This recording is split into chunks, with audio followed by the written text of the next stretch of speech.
Hello Scorpio, thank you for joining me for your weekly forecast for week commencing the 31st of October.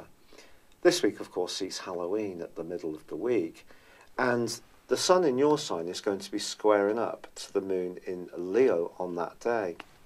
It's possible that your desire to be individualistic and very driven towards any goals and targets may in some way be blocked or muted by the perhaps lack of enthusiasm you encounter from a boss, partner, or perhaps even a parent.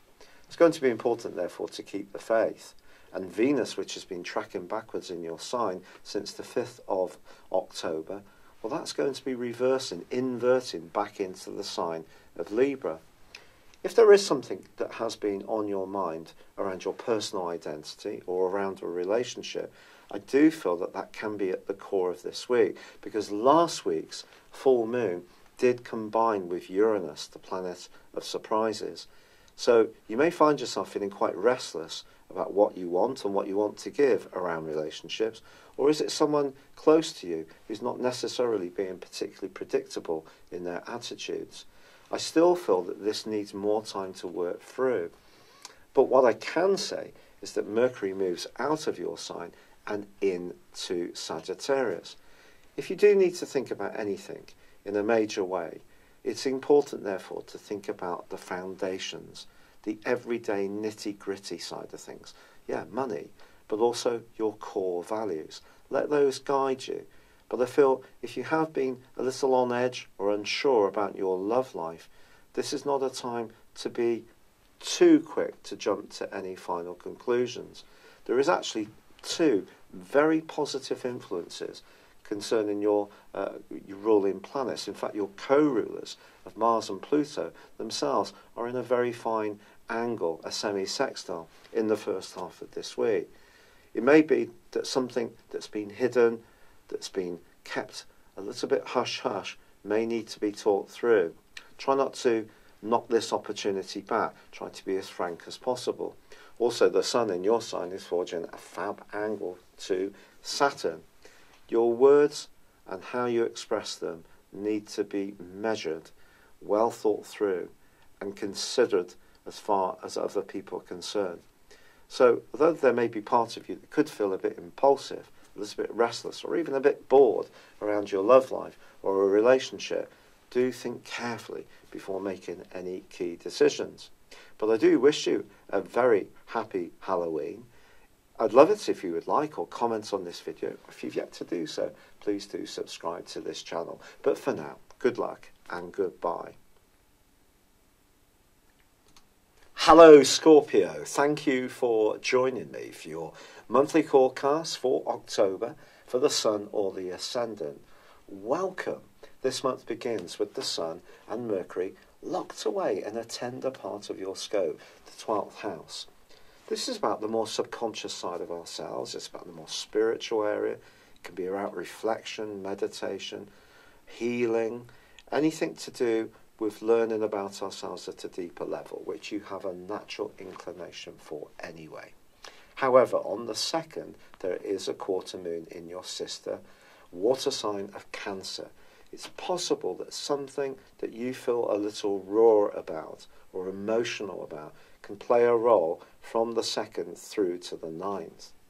But we also have the big news story of the month. Venus, the planet of love, in your sign, gives you enormous magnetism. Of course, even more charm, but it does slam on the brakes on the 5th and will be in retrograde through to the end of the month in your sign. What does this mean? When Venus is in our own sign, we can attract more than one person to us. That's entirely possible. We can also go through a period where we rethink our personal appearance and identity, so a change of look, change in the type of taste you might have. You may think about your love life differently. You're thinking about your love life in terms of your needs, because Venus is in the 1st house. If it was in the 7th house, it's helping you to think about the needs of others. Now, in your 7th house, you have Uranus, the planet of the unexpected, which has been causing some tensions, but opportunities ever since the 2nd week of May. of course, through to the end of last month, off and on, it had been clashing with your traditional ruler of Mars in a very spiky, potentially defensive part of your scope, a fourth solar house, where you've wanted to be a bit more rugged about expressing your emotional needs and opinions, and not necessarily being quite so reserved as you often can be about your personal feelings. You're certainly frank and to the point about commenting on others, but when it comes to your own feelings, you can be much more private. Now, Venus and Mars are clashing in the first 2 weeks of this month, so it's not just this retrograde. What does this mean? Mars in the fourth house is about family, emotions, home. Venus in your sign is about you. Finding a balance between those two areas, between the feminine and masculine sides of your personal expression, is the key, but also how you're receiving information from others. Now, on the 10th of this month, Mercury moves into your sign, and I think that's going to be a real asset, because Mercury in the 12th house can make us a little bit anxious. It can see us circulating ideas and not checking them, so it can lead to sort of thinking things down a little bit. Once it moves into your sign, you can move into the present more.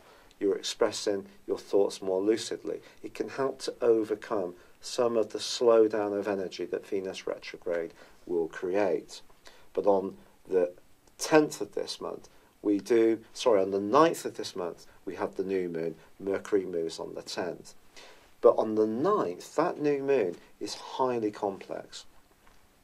The new moon in the 12th solar house is probably one of the tenderest of all the new moons, because even though it's about fresh starts or really trying to pursue the things that we feel will bring us greater happiness and contentment around our emotional life, the moon's about receptiveness.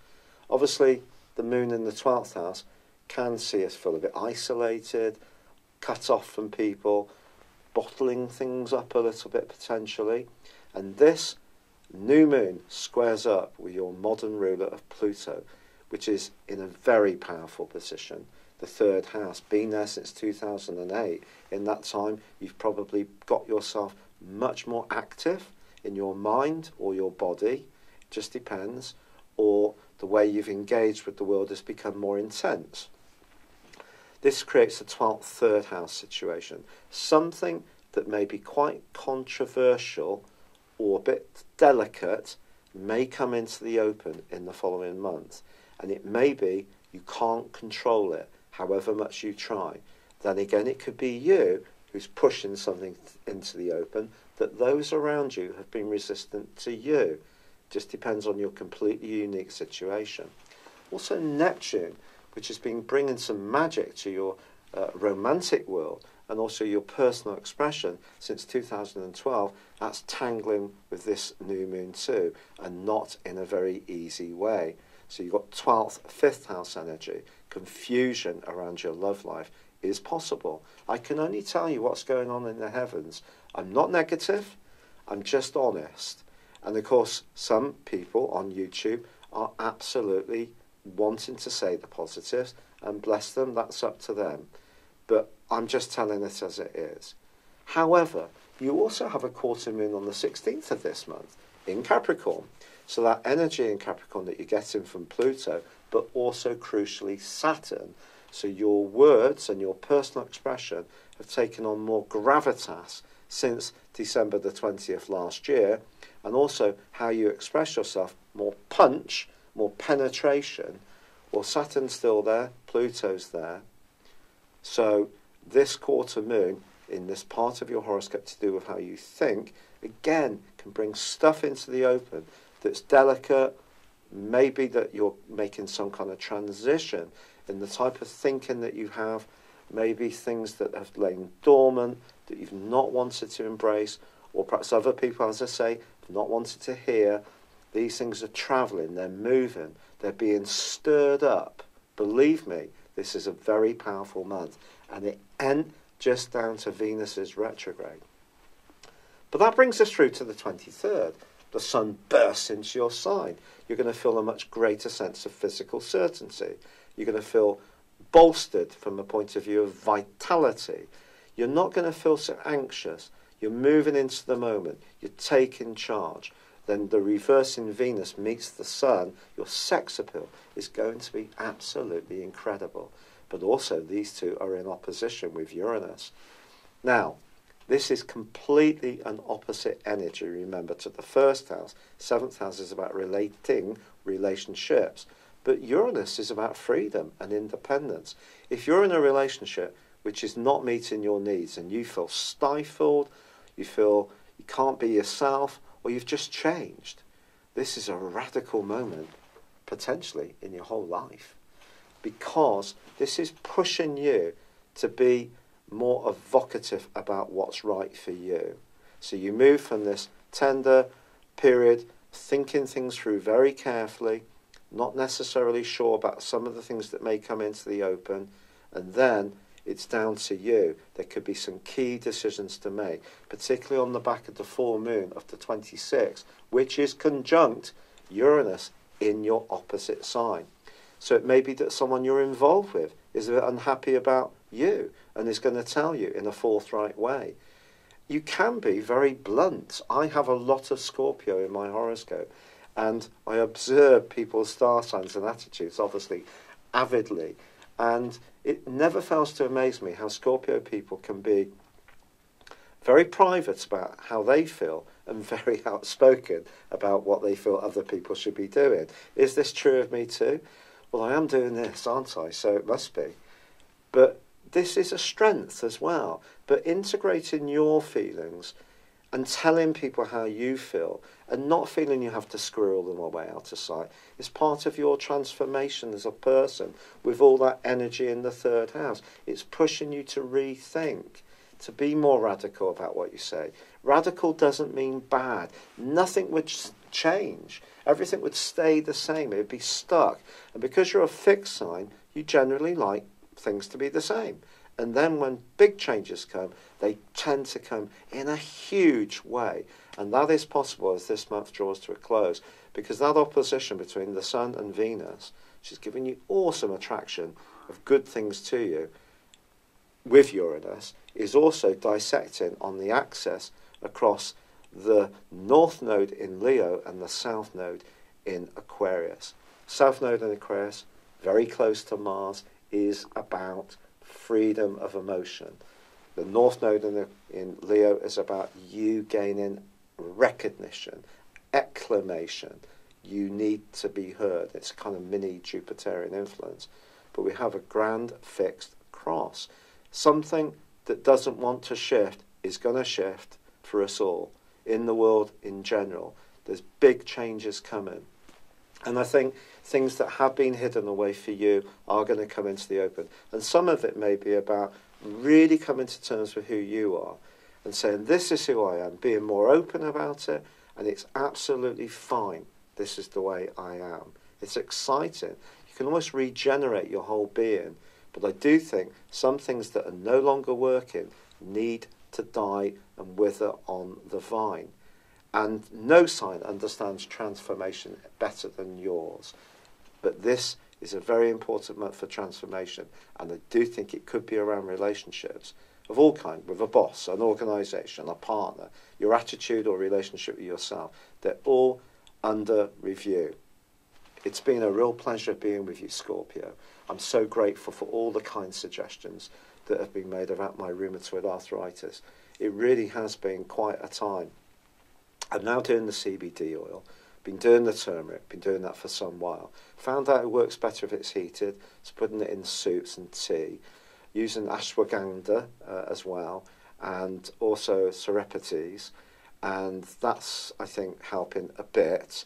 But I have taken the first lot of medication and it hasn't worked. So they want to put me on methotrexate. And if you know anything about rheumatoid arthritis, you know it's got a fearful reputation. It's a chemo drug. So we have to see how I do. I've got the next 3 or 4 weeks to try and test out the natural stuff just that bit more. But the inflammation is quite high still in my blood markers. But I'm so grateful for all your support. And it means so much. I'm sorry this video is late yet again. And I will endeavour to do better next time. But for now, good luck and goodbye. Hello, thank you so much for watching my video. I'd love you to join me at my Horoscope Ace app. You can find this at www.horoscope-ace.com. You can use it through Android, iOS, Apple or Facebook. Check out your ascendant or your moon sign or download your free birth chart.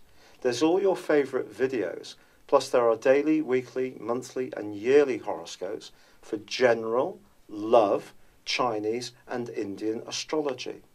If your passion is tarot, there's my brilliant 3-card money or love tarot readings too. And it's all there at www.horoscope-ace.com. Thank you.